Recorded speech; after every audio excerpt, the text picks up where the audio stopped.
Сегодня День Республики. Коми исполняется 101 год. С праздничной датой жителей региона поздравил глава республики Владимир Уйба.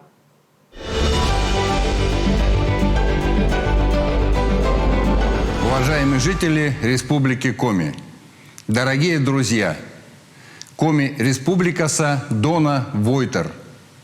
Сегодня день рождения нашей любимой республики.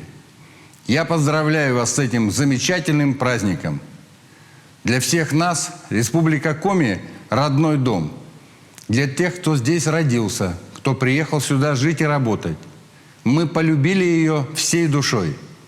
Мы живем на прекрасной земле, богатой природными ресурсами, самобытными традициями, талантливыми людьми. Это наше достояние. Мы гордимся тем, что было создано нашими предками. Промышленность, сельское хозяйство, наука, социальная сфера.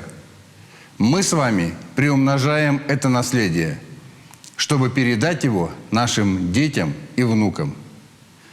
Я благодарю всех, кто ежедневным трудом улучшает жизнь в республике, делает все, чтобы наш край развивался. Дорогие друзья, желаю вам успехов, счастья, крепкого здоровья и благополучия, а нашей республике процветания.